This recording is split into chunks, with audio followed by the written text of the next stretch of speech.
dalam lindungan Tuhan. Siapa yang udah siap untuk muji dan menyembah Tuhan hari ini? Katakan amin.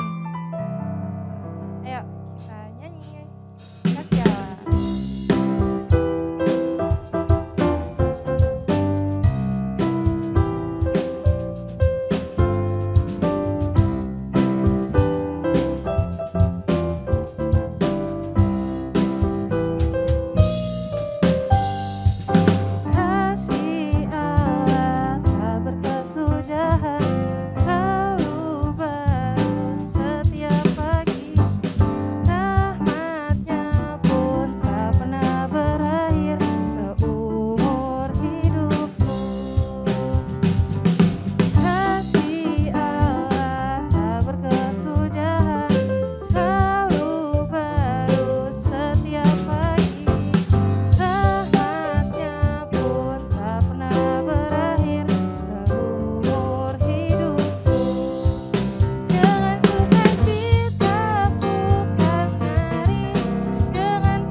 Siapa yang percaya Tuhan Yesus kita baik? Katakan amin.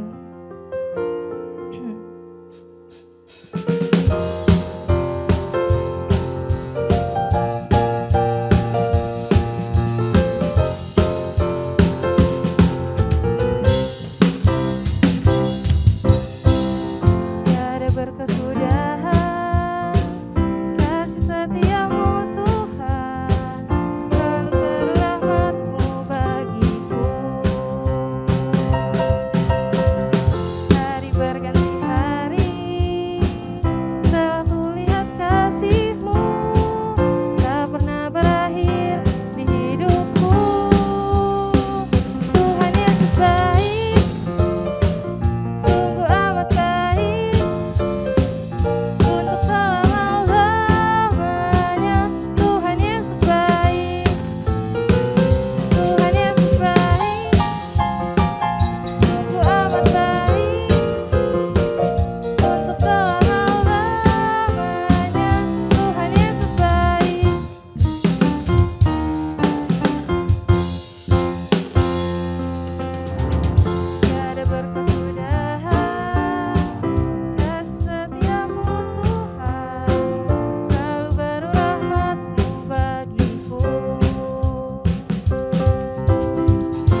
itu berkenan di mata-Mu dan menyenangkan hati-Mu Bapa.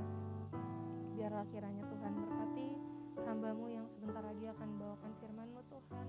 Berikan dia hikmat dan berikan juga hikmat kepada adik-adik yang akan mendengarkannya Bapa, agar setiap isi hati-Mu Tuhan dapat kami mengerti Bapa.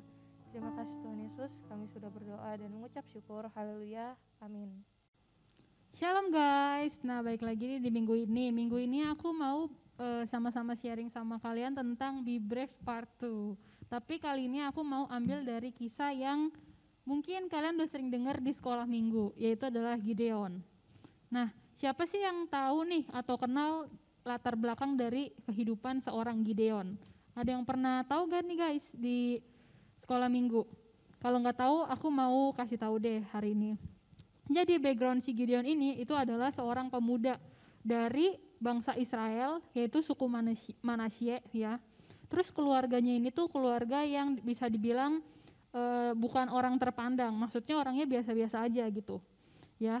Nah terus habis itu si Gideon ini pada suatu saat ya, dia itu kan anak terakhir ya di keluarganya gitu. Siapa nih dari kalian yang merupakan anak terakhir gitu, atau dari kalian yang punya adik nih misalnya. Nah kita tahu ya kalau misalnya kalau anak terakhir itu pasti mengemban tugas yang lebih ringan dibandingkan kakak-kakaknya gitu, koko atau cicinya gitu kan. Gak mungkin dong anak terakhir dikasih beban yang paling besar gitu kan, itu jarang banget lah terjadi. Nah jadi begitu juga dengan si Gideon nih, karena dia anak terakhir, jadi ibunya si Gideon ini membebankan tugas yang ringan sama Gideon, yaitu adalah suatu ketika dia disuruh sama ibunya buat menggirik gandum gitu di tempat persembunyian gitu kan, karena pada saat itu bangsa Israel tuh lagi dijajah ya sama bangsa Midian, kalau kita baca nanti di Hakim-Hakim. Oke. Terus suatu ketika pas si Gideon lagi asik nih menggirik gandum, datanglah malaikat Tuhan kepada Gideon. Kita baca di Hakim-Hakim 6 ayat 12. Malaikat Tuhan menampakkan diri kepadanya dan berfirman kepadanya, demikian, Tuhan menyertai engkau, ya pahlawan gagah dan berani. Nah jadi si Gideon ini waktu muda, waktu dia lagi menggirik gandum, tiba-tiba dia datangin sama malaikat. Pasti pas dia menggirik gandum, namanya bangsa yang dijajah, pasti nggak mungkin dong pakai baju yang bagus ya, bener gak? Pasti si Gideon ini pakai baju yang lusuh gitu kan.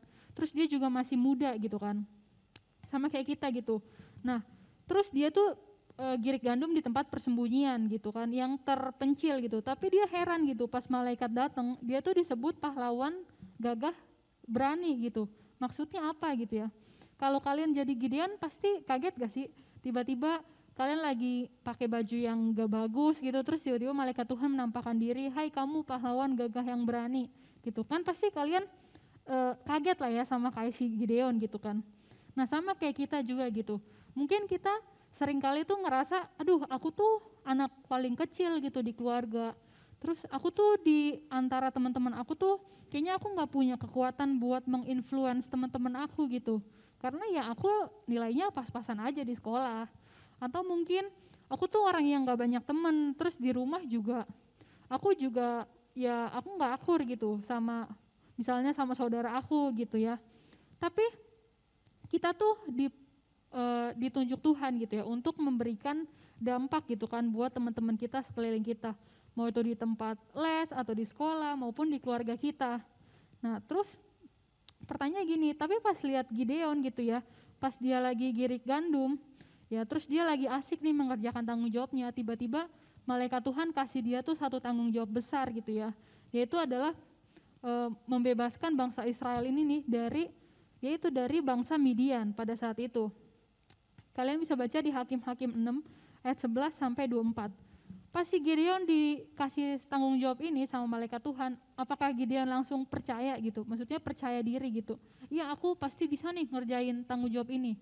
Jawabannya tuh enggak adik-adik. Jadi Gideon itu tahu betul gitu siapa dirinya pada saat malaikat itu menampakkan diri sama dia. Dia tuh cuma anak seorang pemuda yang dari keluarga yang biasa-biasa aja, terus dia juga anak terakhir gitu kan, dia juga nggak pernah memimpin mungkin di keluarganya atau punya tanggung jawab yang besar gitu kan. Tapi dia tuh dikasih tanggung jawab gitu sama Tuhan bahwa dia tuh akan memimpin bangsa Israel buat bebas dari si jajahan bangsa Midian ini gitu ya. Pasti susah kan. Nah di sini kan pada belajar sejarah dong, bener gak? Pas itu kan pasti bangsa Indonesia pernah dijajah sama namanya bangsa apa? Bangsa Jepang dan bangsa Belanda, bener. Jadi pada saat itu Indonesia dijajah, nah jadi kita bisa tahu ya gambarannya pas itu gimana sih kondisi keadaan bangsa Israel pada saat itu. Ya kurang lebih ya sama gitu kan, harus sembunyi-sembunyi gitu untuk bertahan hidup, kalau nggak sembunyi pasti pas ketahuan dibunuh gitu kan. Ya kayak gitu juga bangsa Israel pada saat itu. Nah bayangin aja gitu, kita dikasih tanggung jawab tiba-tiba sama Tuhan buat membebaskan bangsa Indonesia gitu dari perang gitu sama bangsa Belanda. Nah kayak gitu juga posisi si Gideon pada saat itu. Itu tuh bukan tanggung jawab yang kecil menurut aku.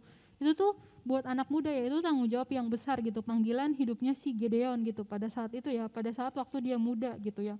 Bayangin aja gitu kalau kamu gitu seusia mungkin pas SMA, mungkin si Gideon pemuda gitu kan, seorang pemuda, terus disuruh bebasin bangsa Indonesia, itu kan pasti susah ya, kaget dong ya.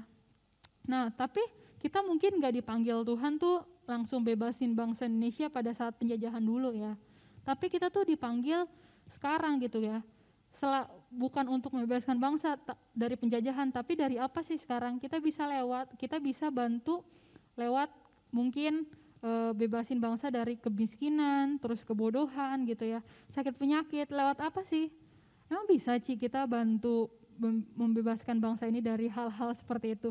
Bisa adik-adik, jawabannya tuh dari cita-cita kita gitu, lewat cita-cita kita. Kita kan udah belajar gitu ya, di bulan-bulan awal gitu ya, kita udah belajar tentang dreams gitu kan, cita-cita kita. Nah ada yang nanti mungkin jadi guru, bener gak? Pas kalian jadi guru gitu ya, berarti Tuhan tuh udah percayain kamu buat didik-didik anak-anak bangsa gitu ya.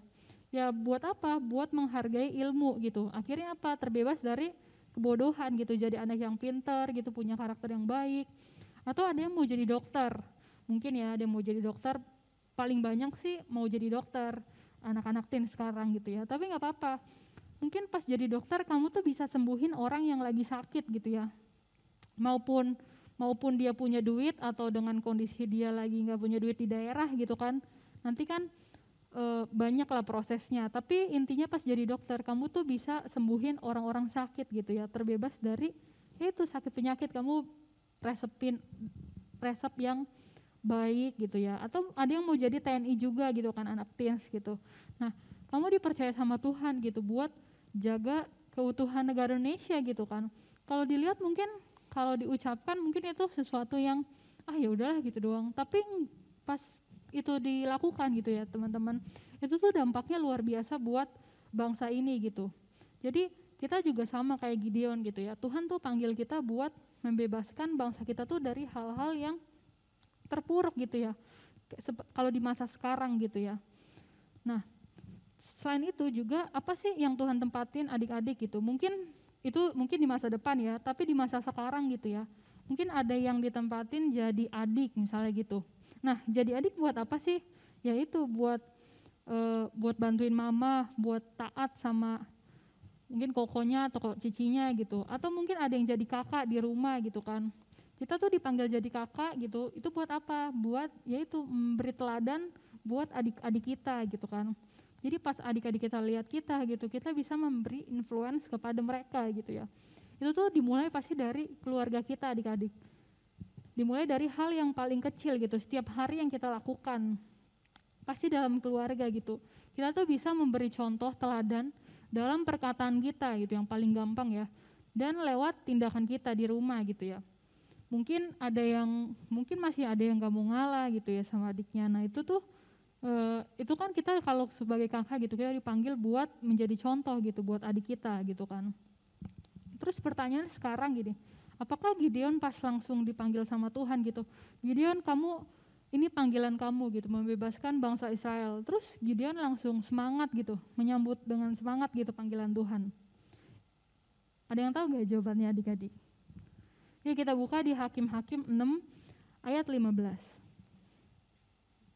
Tetapi jawabnya kepadanya, pada Tuhan ya maksudnya, Tuhanku, dengan apakah akan kuselamatkan orang Israel?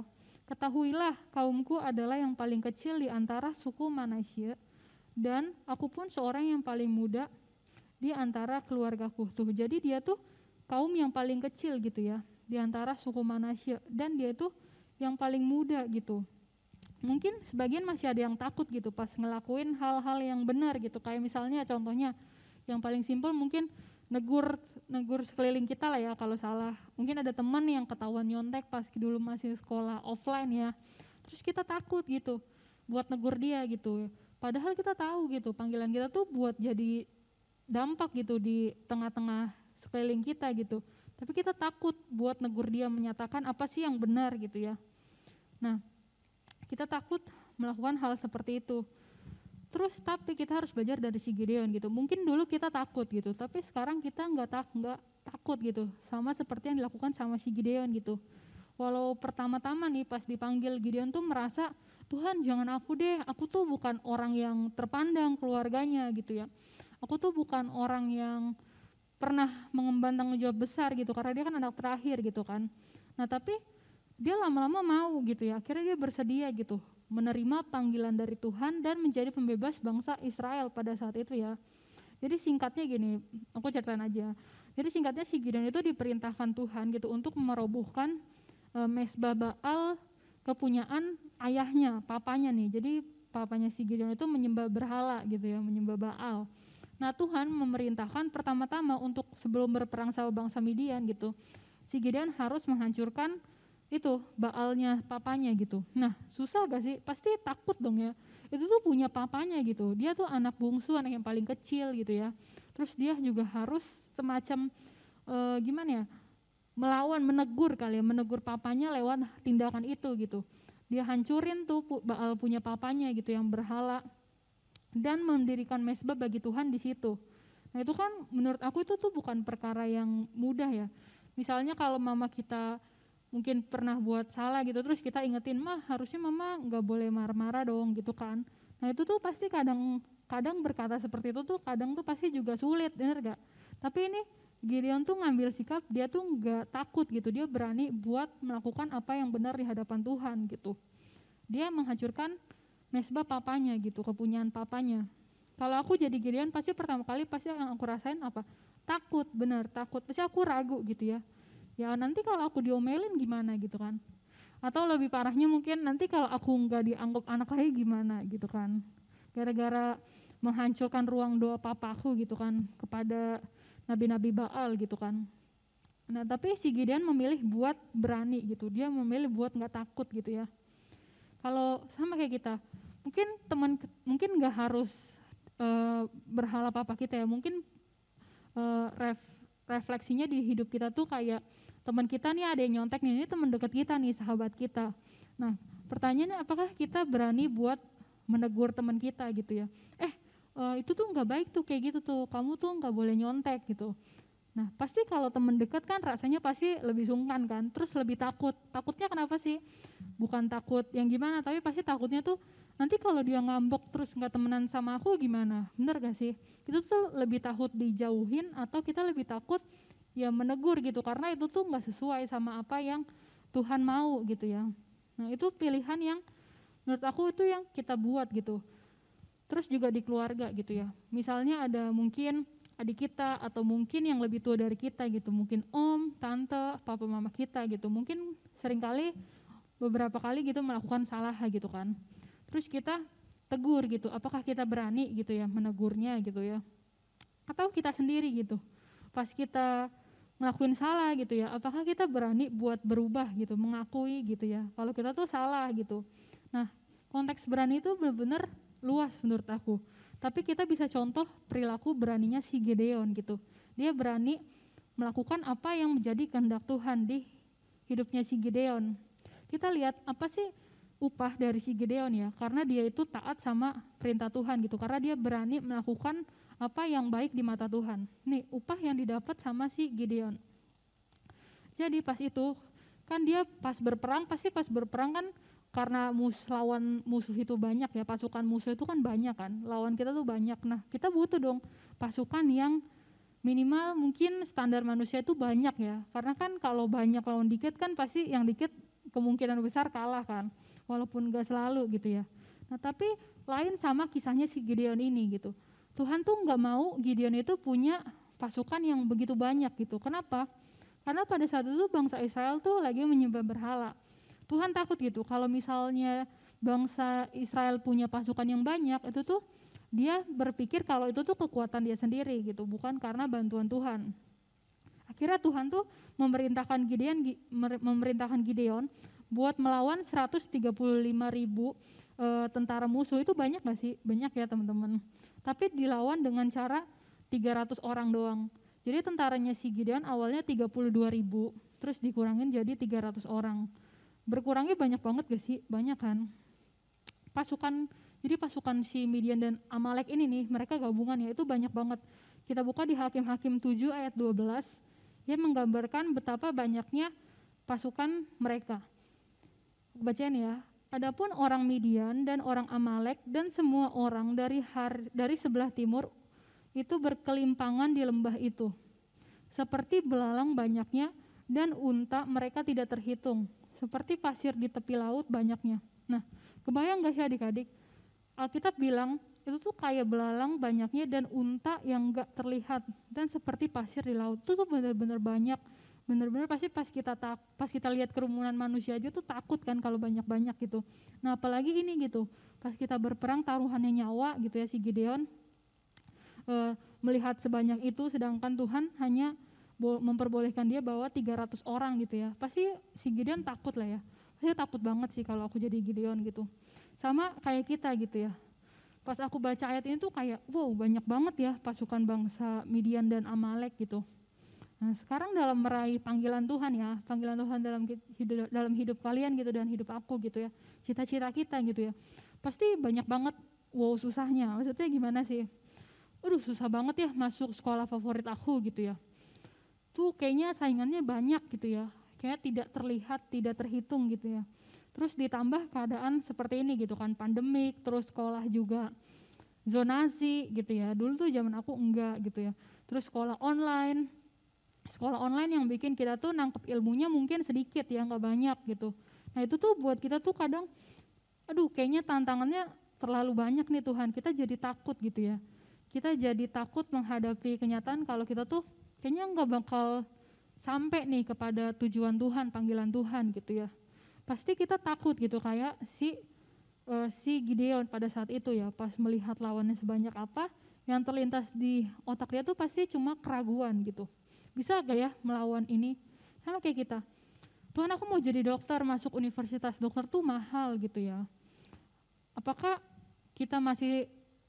pas kamu mikir gitu ya, apakah masih sanggup berani buat bermimpi gitu? Kalau iya aku percaya gitu, pasti Tuhan akan kasih ini cita-cita ini gitu, panggilan Tuhan dalam hidup aku gitu.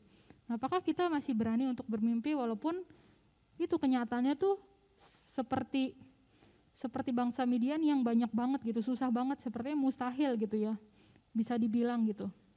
Nah tapi lihat apa yang Gideon lakuin di tengah ketakutannya gitu ya. Gideon tetap berani mengambil keputusan gitu pada saat itu si Gideon untuk menyerang bangsa Midian. Tapi sebelum dia pergi menyerang bangsa Midian gitu, Gideon itu ngobrol sama temennya nih. Jadi Tuhan tuh udah pilihin temennya Gideon gitu. Nah sama kayak kita semua punya teman kan pasti kan.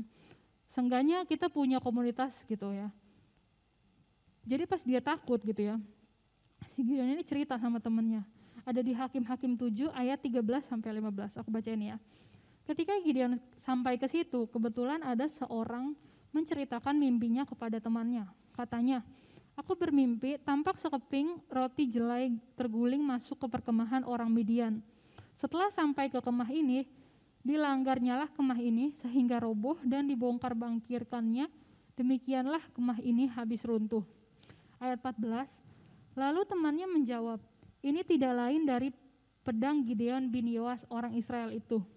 Allah telah menyerahkan orang Midian dan seluruh perkemahan ini ke dalam tangannya.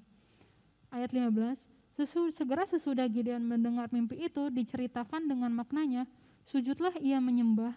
Kemudian pulanglah ia ke perkemahan orang Israel berkata, bangunlah sebab Tuhan telah menyerahkan perkemahan orang Midian ke dalam tanganmu. Nah jadi pas dia cerita gitu, temennya tuh ceritain gitu, dia tuh mimpi gitu ya. kalau Tuhan tuh telah menyerahkan bangsa Midian dan seluruh perkemahannya ke dalam tangannya si Gideon gitu. Nah jadi pas kalau dia nggak ngobrol gitu ya sama temannya, pasti dia nggak akan dengar arti mimpi ini gitu. Sama kayak kita gitu, kita kan kita tuh di gereja kita kan pasti ada komunitas ya. Kalau di Teens itu ada CG, terus juga ada Youth Trans Prayer gitu. Kalau misalnya kita nggak tergabung di dalam CG gitu ya, gimana kita tuh bisa kuat gitu di tengah ketakutan kita atau keraguan kita gitu. Pada saat kayak Gideon gini gitu, pas dia dengar dia langsung berani. Sama kayak kita, mungkin pas kita ikut CG mungkin ya, teman kita kesaksian gitu, terus pas kita dengar gitu kita jadi kuat gitu ya. Pas kita takut kita jadi nggak takut lagi pas dengar kesaksian teman kita ini. Nah jadi itu penting banget Tuhan tuh kasih tahu gitu lewat kisahnya si Gideon gitu. Kalau emang penting banget punya teman atau komunitas yang benar gitu dalam Tuhan gitu ya. Kenapa? Supaya kita bisa dikuatkan lewat cerita mereka gitu. Jadi berani menghadapi hari esok gitu. Jadi si Gideon tuh langsung bangkit gitu, langsung percaya gitu kalau dia tuh akan menang melawan bangsa si Midian ini. Ya udah, pas dia bangkit akhirnya dia membuat strategi gitu ya, strategi untuk berperang sama bangsa Midian. Seru gak sih cerita tentang peperangan gini nih? Nah setelah menghadapi keraguan akhirnya dia buat strategi. Strateginya apa sih? Kita buka di ayat 16-nya ya, aku bacain Hakim-Hakim 7 ayat 16. Sesudah itu dibaginyalah ke-300 orang itu dalam 3 pasukan, dan ke tangan mereka semuanya diberikan sangkakala dan buyung kosong dan suluh di dalam buyung itu.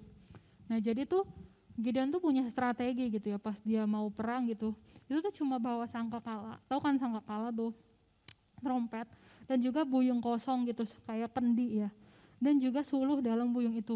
Suluh itu kayak api gitu. Dia tuh cuma perang bawa itu doang, nggak yang bawa baju zirah lengkap gitu ya, alat perang gitu ya. Karena pas itu kondisinya bangsa Israel lagi dijajah gitu ya. Kayak bangsa Indonesia aja, pas dia berperang lawan Belanda gitu kan, dia kan pasti nggak pakai perlengkapan perang yang lengkap gitu kan, tapi cuma pakai bambu runcing misalnya gitu kalau di Indonesia. Nah sama kayak bangsa Israel ini gitu, dia cuma pakai perlengkapan yang seadanya aja gitu, bukan yang lengkap kayak pengen berperang sungguhan sekarang prajurit-prajurit gitu. Tapi lihat, walaupun seperti itu gitu, Tuhan tuh menyertai si Gideon gitu, karena dia tuh berani gitu ya, karena dia berani melakukan, dia nggak takut gitu, dia berani melakukan apa yang menjadi panggilan Tuhan buat hidup dia gitu. Nah singkat cerita akhirnya Tuhan itu membuat si bangsa Midian itu kebingungan gitu ya, akhirnya bangsa Midian tuh saling bunuh-membunuh gitu ya. Nah yang selamat ini nih, bangsa Midian yang selamat itu tuh mencoba kabur gitu, melarikan diri. Nah ternyata si Gideon ini ngejar gitu, akhirnya sampai si Gideon itu menang melawan bangsa Midian dan dia berhasil ngebunuh kedua rajanya si orang Midian ini, yaitu Zebah dan Salmuna. Nah Gideon itu mampu mengalahkan bangsa Midian dan terbebas gitu ya dari si bangsa Midian ini. Begitupun juga dengan kita adik-adik ya, pas kita ngerasa ragu gitu ya, entah itu sama diri sendiri, sama keadaan kita sekarang gitu ya, mungkin lihat berita gitu ya, sekarang di mana-mana angka COVID lagi tinggi gitu ya, terus juga kemungkinan sekolah atau kuliah kursus jadi lebih susah ya kalau pas online gitu ya. Nah walaupun kita lihat keadaan sekarang tuh rasanya sulit gitu ya, tapi kita tetap harus tetap berani gitu ya. Berani dalam hal apa? Berani dalam hal tetap bermimpi gitu ya, berani tetap percaya gitu kalau Tuhan tuh yang akan menyertai kita semua anak-anaknya gitu ya. Kita gak hidup dalam ketakutan ataupun keraguan, karena kalau kita takut atau ragu gitu ya, kita tuh gak akan pernah bisa berani untuk melangkah gitu, mengambil step langkah-langkah sampai kita tuh sampai kepada tujuan panggilan Tuhan buat kita gitu. Nah habis itu selain itu, kenapa sih kita harus melangkah gitu ya, berani? Karena berani ini karakter yang Tuhan mau supaya kita anak-anaknya Tuhan tuh punya karakter ini, yaitu karakter berani. Kenapa? Karena gini, kita tuh adalah Gideon-Gideonnya Tuhan gitu ya. Kalau Gideon beribu-ribu tahun yang lalu itu adalah pahlawan gagah berani melawan bangsa Midian gitu ya, kita tuh Gideonnya Tuhan di zaman now gitu ya. Lewat apa? Ya lewat pahlawan-pahlawan di keluarga kita, terus di sekeliling kita, di lingkungan kita gitu ya, kita berani gitu. melakukan apa yang menjadi panggilannya Tuhan. Jadi itu kita tuh Gideon-Gideonnya Tuhan. Pahlawan beraninya Tuhan di mana sih? Yaitu tadi aku bilang di keluarga kita gitu ya. Kita nggak takut memberi teladan atau menegur anggota keluarga kita nih misalnya. Kalau misalnya emang berbuat salah gitu ya. Atau mungkin kita lihat nih, oh kayaknya Koko kalau ulangan kok nyontek terus ya. Terus kita berani menegur gitu ya. Itu kita udah jadi tanpa sadar ya, pas kita berani menegur gitu ya, menyatakan itu salah gitu. Kita tuh udah jadi pahlawan gagah beraninya Tuhan gitu. Lewat hal simpel dulu gitu. Lewat hal kecil dulu gitu. Baru nanti Tuhan tuh percayakan yang besar gitu. Kita jadi lewat cita-cita kita nanti pas kita dewasa nanti. Nah terus kalau misalnya selain itu berani apa sih? Berani buat meninggalkan pertemanan kita kalau emang itu merusak karakter kita. Contohnya kalau misalnya kita dengan temenan sama dia nih, kita jadi ngomongnya seringnya kasar, terus seringnya ngejek guru, ya, jadi malas kerjaan PR, belajar, ngelawan mau papa, orang tua gitu ya, males-malesan. Nah itu tuh kan itu membuat karakter kita nggak bagus kan. Nah itu tuh kita harus berani meninggalkan teman-teman seperti itu adik-adik. Kenapa? Karena ya itu nggak membawa dampak baik sama kita gitu. Kalau kita percaya aja kalau Tuhan tuh udah punya panggilan dalam hidup kita masing-masing gitu. Dan Tuhan tuh pengen kita tuh jadi pahlawan beraninya Tuhan gitu ya. Berani dalam mengambil sikap gitu ya, berani dalam menyatakan kalau Tuhan tuh maunya kayak gini nih gitu. Tuhan tuh maunya, kehendak Tuhan tuh dia nggak suka kalau lihat anaknya punya karakter yang seperti tadi, mungkin males, terus juga nggak inisiatif mungkin ya, terus juga nggak rajin dan sebagainya gitu. Selain itu kita juga benar-benar harus punya karakter berani ini. Jadi be brave adik-adik dalam mengejar dan melakukan panggilan Tuhan dalam yaitu kehidupan sehari-hari kita gitu. Lewat keluarga, lewat sekolah, lewat pertemanan. Maka kamu akan menjadi pahlawan gagah beraninya Tuhan. Nah itu aja sharing Cici minggu ini. Yuk kita tutup dalam doa sama-sama. Tuhan terima kasih ya Bapak untuk penyertaan Tuhan dalam ibadah kami ya Bapak. Terima kasih juga Tuhan untuk setiap firman yang telah dibagikan ya Bapak. Biar kiranya Tuhan, anak-anak-Mu Tuhan, Roh Kudus-Mu yang bantu anak-anak-Mu untuk mengerti apa yang menjadi isi hati Tuhan buat kehidupan mereka masing-masing ya Tuhan. Biar kiranya Tuhan, sekalipun firman ini yang disampaikan mungkin sebentar Tuhan, tapi aku percaya Bapak bahwa Roh Kudus-Mu yang gak akan pernah berhenti bekerja Tuhan dalam hidup setiap anak-anak-Mu ya Bapak. Tuhan biar kiranya juga setiap firman ditanam boleh bertumbuh, berakar dan berbuah di kehidupan anak-anak-Mu ya Tuhan. Terima kasih ya Tuhan, kami serahkan semua ke dalam tangan Tuhan. Kami juga berdoa Tuhan untuk bangsa kami, bangsa Indonesia ya Bapak. Kalau sekarang mungkin angka COVID lagi tinggi ya Tuhan, biar kiranya Tuhan penyertaan Tuhan, perlindungan Tuhan boleh ada atas bangsa kami juga Tuhan, dan juga keluarga kami masing-masing ya Tuhan. Terima kasih Tuhan, hanya dalam satu nama Yesus Kristus kami berucap syukur, haleluya, amin. Oke guys, see you minggu depan, God bless you.